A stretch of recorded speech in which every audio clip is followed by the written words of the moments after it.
তোমাদের ছোট্ট একটা গল্প বলি। ছোট্ট একটা গল্প বলতে কি, যে একটা বনে সবচেয়ে বেশি পরিশ্রম করে যে প্রাণী তাকে বলা হয় গাধা। বুঝতে পারছো? সে সকালবেলা সবার আগে ভোরে ঘুম থেকে উঠবে।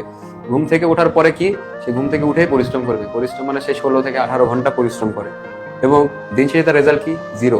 আবার গাধা বাদেও বনে আরো একটি প্রাণী আছে, বুঝছো? সে কিন্তু পরিশ্রম করতে তার খুবই সমস্যা। খুবই সমস্যা কি, এবং সে পরিশ্রম করে না। সে মানুষের তেল মারে চলে। তেল মারে কি, ভাই আপনি তো বাঘের কাছে যা বলবে, এই আপনি তো বাঘ, আপনি বনের রাজা, আপনি তো খুব ভালো শিকার করতে পারেন, বলে তাকে প্রশংসা করে গলায় তার থেকে কিছু খাবার নিয়ে আসবে।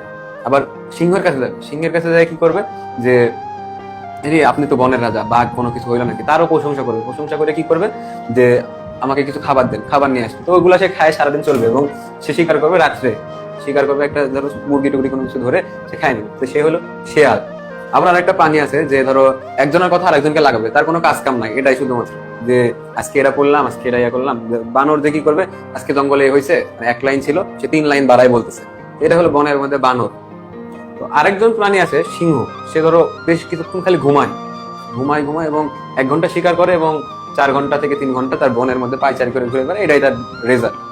তো এখন তোমাদের যে একটা গল্প বললাম, যে বনের পানির কথা বললাম, তোমরা কি বনের প্রাণী? তোমরা মানুষ। তো আমরা বনের পানিকে কেন কপি করবো? আমাদের মধ্যে একটা গুণ কপি করতে হয় না?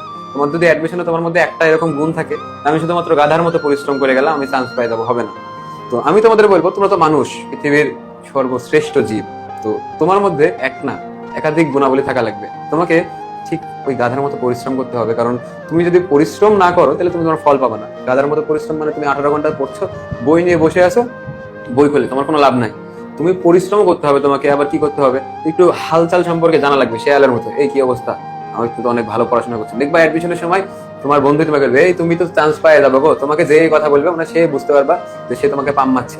মানে সে পড়ছে ভালো, বাট তোমাকে সে পাম দিয়ে ফলানোর চেষ্টা করছে, এই তুমি তো চান্স পেয়ে গেছো, মানে তুমি তো ঢাবি কনফার্ম, তো রাবি কনফার্ম, তুমি টপ করবা, এগুলা যা বলবে তাকে ব্লক করবা।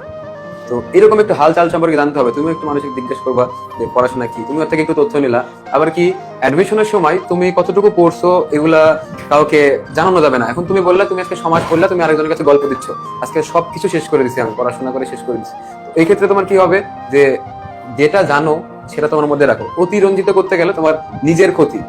আবার বললাম তো, এগুলা বললাম সবগুলা গুণা বলি।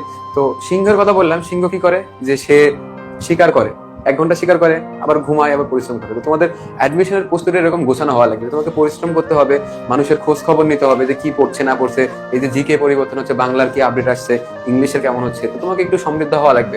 পাশাপাশি তোমাকে ওই যে মানুষ যখন তোমাকে ঠেস মারে কথা বলবে, প্রশংসায় গা ভাসা দেওয়া যাবে না। একটা কথা হলো, মানুষ হলো মোম, প্রশংসা করলে গলবে, সেটা প্রকাশ্যে হোক আর অপ্রকাশ্যে। তো তোমাকে এরকম হওয়া লাগবে। এবং সর্বশেষ কি, যে তোমাকে সিংহের মতো হইতে হবে? তুমি বললাম সিংহ হইতে হবে না, তোমাকে তার মতো রিভিশন করা লাগবে। রিভিশন কিভাবে করা লাগবে, তুমি সবগুলা পড়ছো, সবকিছু সম্পর্কে জানছো, এবং ওই যে সিংহ যে 1 ঘন্টা শিকার করে, তুমি সারাদিন পরিশ্রম করলা, পরিশ্রম করার পরে রাত্রে ঘুমানোর আগে যা পড়ছো, 10-20 মিনিট 30 মিনিট যা লাগে একটু দেখে নিলাম, আজকে সারাদিন এটা পড়লাম, খুব ভালো। তো আজকে